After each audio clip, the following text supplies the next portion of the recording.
नमस्कार दोस्तों, स्वागत है आपका आपके अपने यूट्यूब चैनल अमन प्रयास जीके जिसमें। जैसा कि फ्रेंड्स, आज है आपका 30 नवंबर और 30 नवंबर को जो है आपका एसएससी सीएचएसएल का एग्ज़ाम था, जो कि आपका आज लास्ट डे ही एग्ज़ाम था। यहाँ पर जो है आपका थर्ड शिफ्ट का भी जो एग्ज़ाम है आपका समाप्त हो गया है। तो थर्ड शिफ्ट में जो भी आपके जनरल अवेयरनेस के सेक्शन से प्रश्न पूछे गए थे, इंग्लिश के सेक्शन से पूछे गए थे, मैथ के सेक्शन से पूछे गए थे, उनको जो है हम लोग डिस्कस करेंगे। तो चलिए वीडियो को स्टार्ट करते हैं बिना किसी देरी के। इससे पहले अगर आप लोग चैनल पे नए हैं तो चैनल को जो है सब्सक्राइब कर लीजिएगा, नोटिफिकेशन बेल को जो है ऑल पर क्लिक कर लीजिएगा। तो शुरू करते हैं। इससे पहले दोस्तों आपको जो है यहाँ पर जो है एक हमें स्क्रीनशॉट जो है आपका मिला है, किसी बच्चे ने जो है भेजे, आप लोग में से किसी ने भेजा था। एसएससी सीएचएसएल 30 नवंबर सेकेंड शिफ्ट का ये कोई ग्रुप है, ठीक है। जहाँ पर जो है सेकेंड शिफ्ट का जो प्रश्न है आज का जो है 11:47 बजे का जो है यहाँ पर दिखाई दे रहा है। हालांकि इसकी क्या सच्चाई है मुझे उतना नहीं पता, लेकिन जो भी हो, आपका जो सेकेंड शिफ्ट का जो यहाँ पर आपका रिपोर्टिंग टाइम जो रहता है वो आपका यहाँ पर 12 से 1 बजे का रहता है, और एग्ज़ाम टाइम जो रहता है वहाँ पर आपका 1:30 से लेकर 2:30 बजे तक का जो रहता है। और रिपोर्टिंग टाइम आपका 12 से 1 था, यानी कि 12 बजे से एंट्री होता है, 1 बजे तक आप एंट्री कर सकते हैं। उससे पहले जो है आपका यहाँ पर 11:47 में जो आपके सेकेंड शिफ्ट में जो आए प्रश्न थे, हूबहू जो प्रश्न आपका जिस प्रकार आया था उसी प्रकार से जो है इस ग्रुप में जो है आपका यहाँ पर भेजा जा रहा था, ठीक है। हालांकि आंसर नहीं है, सिर्फ प्रश्न ही है। तो इसके पीछे क्या सच्चाई है, अगर आप लोगों में से किसी को मालूम है तो ठीक है, बताइएगा, पता कीजिए। बाकी देखते हैं। बाकी चलिए हम लोग आज के जो प्रश्न आपके आए उसको जो है डिस्कस कर लेते हैं। तो पहला जो प्रश्न है कि which dynasty of the Delhi Sultanat rule for around 15 years. 15 years यानी कि जो है दिल्ली सल्तनत का कौन सा वन जो है लगभग 15 वर्षों तक जो है आपका यहाँ पर जो है शासन किया था। तो दिल्ली सल्तनत की जब हम लोग बात करते हैं तो पहले भी आप लोग को बता चुके हैं कि दिल्ली सल्तनत में जो है टोटल 6 राजवंशों ने जो है यहाँ पर आपका शासन किया था। और गुलाम वंश हो गया, खिलजी हो गया, तुगलक हो गया, सैयद हो गया, लोधी हो गया, ठीक है। तो यहाँ पर जो है खिलजी वंश ने जो है यहाँ पर आपका 15 वर्षों तक जो है शासन किया था। इसका स्थापना जो 30 वर्षों तक शासन किया था। आपका शायद 15 वर्ष ही पूछा गया था, मे बी यहाँ 30 होगा, तो उसको सही कर लीजिएगा। बाकी कमेंट सेक्शन में बताइएगा क्या पूछा गया था। खिलजी वंश जो है 1290 में जो है आपका यहाँ पर आया था, और 1320 तक जो है यहाँ पर आपका शासन किया। पता नहीं जो बच्चे हमें बताएं वो तो 15 वर्ष से बताएं, लेकिन जहाँ तक मुझे पता है कि किसी भी राजवंश ने जो है 15 वर्षों तक शासन जो है नहीं किया था, ठीक है। 30 वर्षों तक जो है शासन यहाँ पर जो है आपका किया था। और सबसे कम जो है आपका यही खिलजी वंश ही था।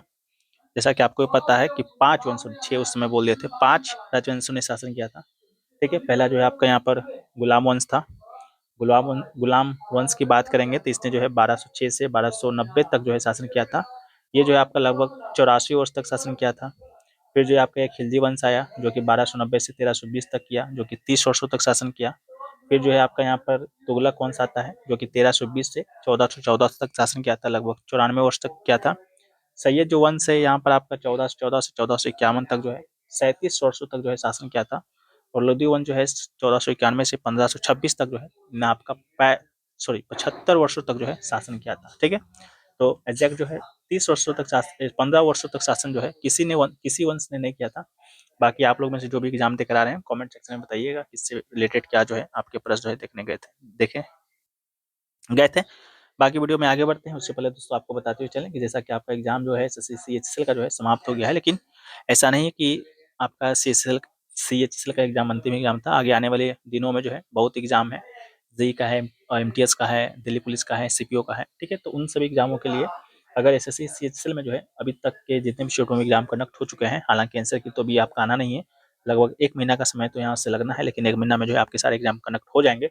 तो इंग्लिश और जनरल अवेयरनेस के सेक्शन से जो भी प्रश्न आपके यहाँ पर आए उसको जो है आप लोग ले सकते हैं, पढ़ सकते हैं। 12 तारीख से एग्जाम शुरू हुआ था, 30 नवंबर तक एग्जाम चला था। उन सभी शिफ्टों का पीडीएफ जो है आपको यहाँ पर दिया जाएगा। यहाँ पर काउंट कर लेंगे एग्जैक्ट कितना क्वेश्चन जो है आपको पूछा गया था। लगभग यहाँ पर भी जो है 1000 प्लस प्रश्न का जो पीडीएफ है वो आपको बन गया होगा। हिंदी इंग्लिश जो है प्रश्न हिंदी इंग्लिश दोनों में मिलेगा, और इसको आप प्रिंट भी करा सकते हैं, मोबाइल में भी पढ़ सकते हैं, ठीक है।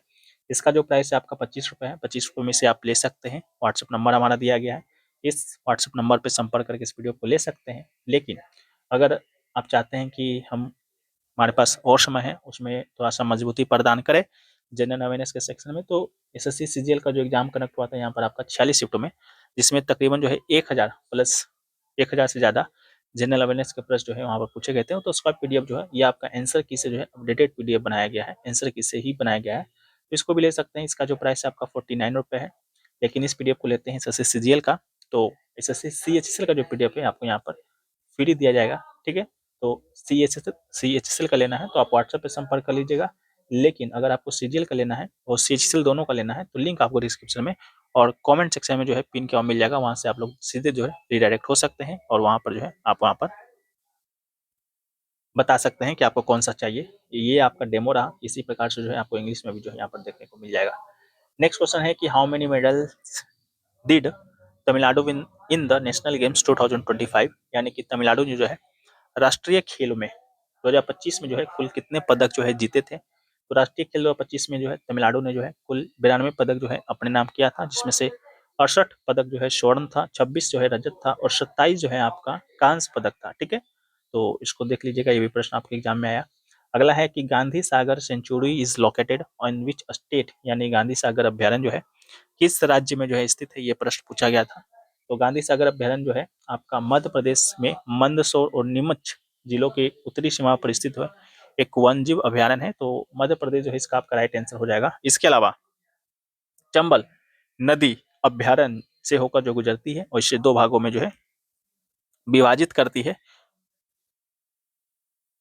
इसके अलावा जो है बांध के चारों ओर सूखे मिश्रित पर्णपाती वन और समतल घास के मैदान भी हैं, याद रखेंगे। अगला है कि the second 5 year plan of India was based on which model, यानी कि भारत का जो द्वितीय जो पंचवर्षीय योजना था किस मॉडल पर आधारित था। तो हमने कल ही जो है इसके बारे में बात किया था। भारत का जो पंचवर्षीय योजना है सेकेंड वाला, वो जो है आपका पीसी महाल नोविस मॉडल पर जो है आधारित था, जो कि 1951 में शुरू हुआ था, 1961 तक जो है चला था। और प्रशांत चंद्र महालनोबिस ने जो है इस योजना को जो है आपका विकसित किया था। और ये योजना जो है तेजी से औद्योगिकरण के लक्ष्य पर केंद्रित थी, जिसमें भारी और बुनियादी उद्योगों के विकास पर जो है विशेष जोर दिया गया था। और पहला वाला जो पंचवर्षीय योजना था वो आपका हेडार डोमर मॉडल पर आधारित था। ठीक है, तो उसको भी याद रखेंगे। अगला है कि विच of the following is the antonym of the word absolute obsolete. ठीक है, ऑब्सोलेट का जो यहाँ पर एंटोनिम पूछा गया था, तो the word obsolete means no longer produced और used, out of date, therefore its antonym is a word that means the opposite हो जाएगा। ठीक है, इसके अलावा जो है करंट, मॉडर्न, न्यू, कंटेम्पोररी या अप टू डेट भी जो है आपका हो सकता है। इसके अलावा नेक्स्ट क्वेश्चन जो है कि which who was crown miss India in 2017, यानी कि 2017 में जो है मिस इंडिया का खिताब जो है किसने जीता था। तो 2017 में फेमिना मिस इंडिया का खिताब जो है मानुषी चिल्लर ने जो है जीता था, और वो हरियाणा की रहने वाली थी और उन्होंने इस प्रतियोगिता में जो है अपने राज्य का जो है प्रतिनिधित्व जो है किया था। अगला है what was the capital of Tipu Sultan kingdom, यानी कि टिप्पू सुल्तान के राज्य की राजधानी पूछा गया था। तो श्रीरंगपट्टनम जो है इसका राइट आंसर था। यह शहर जो है कावेरी नदी के किनारे स्थित है और उनके शासनकाल के दौरान जो है 1799 में उनकी मृत्यु तक जो है मैसूर साम्राज्य के प्रशासनिक और सैन्य अभियानों का जो है ये आपका यहाँ पर यह केंद्र रहा था। ठीक है, अगला है basketball originated in which country, यानी कि बास्केटबॉल की उत्पत्ति जो है किस देश में हुआ था। तो बास्केटबॉल की उत्पत्ति जो है संयुक्त राज्य अमेरिका में हुआ, जहाँ इसे दिसंबर 1891 में कनाडा के जेम्स नाइस्मिथ नामक एक शारीरिक शिक्षा प्रशिक्षक ने जो है मैसाचुसेट्स के स्प्रिंगफील्ड में जो है आविष्कार किया था। यह एक ऐसा इंडोर खेल था जो छात्रों को सर्दियों के दौरान जो है फिट रखने के लिए बनाया गया था। अगला है in which of the following sports is a ball not used, यानी कि निम्नलिखित में से किस खेल में जो है गेंद का उपयोग यहाँ पर आपका नहीं किया जाता है, पूछा गया था। तो बास्केटबॉल, गोल्फ, बैडमिंटन, सॉकर आपके ऑप्शन में जो है दिया गया था। तो यहाँ पर जो है आपका बैडमिंटन जो है राइट आंसर था।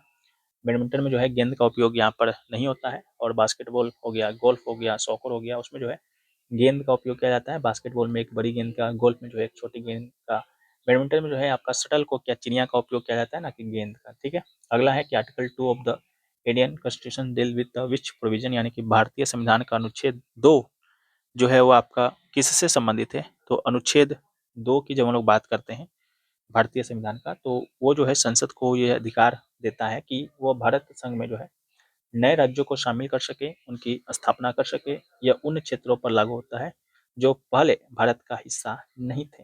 फिर जो है आपका यहाँ पर आर्टिकल 22 से भी रिलेटेड क्वेश्चन आया था।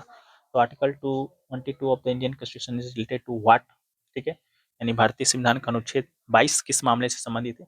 तो भारतीय संविधान का अनुच्छेद जो 22 से गिरफ्तारी हिरासत में कुछ मामलों में संरक्षण से संबंधित है। यह जो है गिरफ्तार किए गए व्यक्ति को कुछ मौलिक अधिकार प्रदान करता है, जैसे कि गिरफ्तारी का कारण जानना, अपनी पसंद के वकील से परामर्श करना, 24 घंटे के भीतर मजिस्ट्रेट के सामने पेश होना, गैर कानूनी हिरासत से सुरक्षा प्राप्त करना।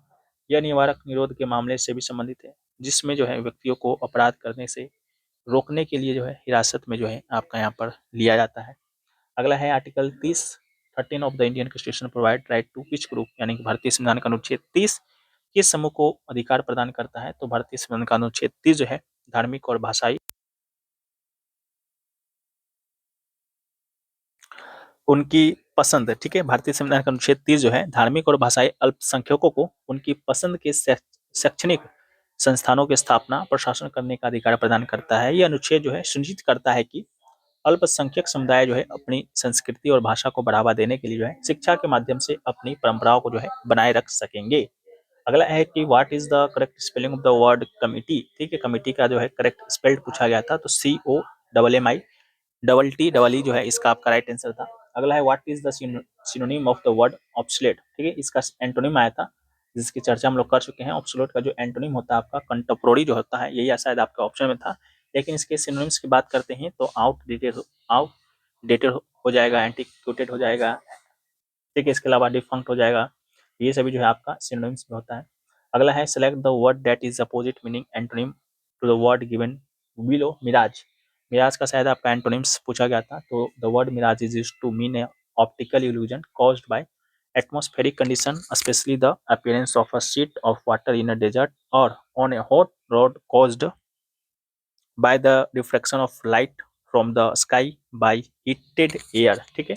एग्जाम्पल की बात करेंगे तो the surface of the road ahead rippled in the heat of Mirages. अगला है कि what is the meaning of the word casual, ठीक है, कैजुअल का मीन पता नहीं, वो क्या में पूछा गया था, एंटोनिम सिनोनिम क्या पूछा गया था, आप लोग बता दीजिएगा। बाकी to cajole is a persuade someone to do something by sustained flattery or promises. It is verb that implies a gentle, perhaps even deceitful form of persuasion, often using compliments, coaxing and or earnest pleas.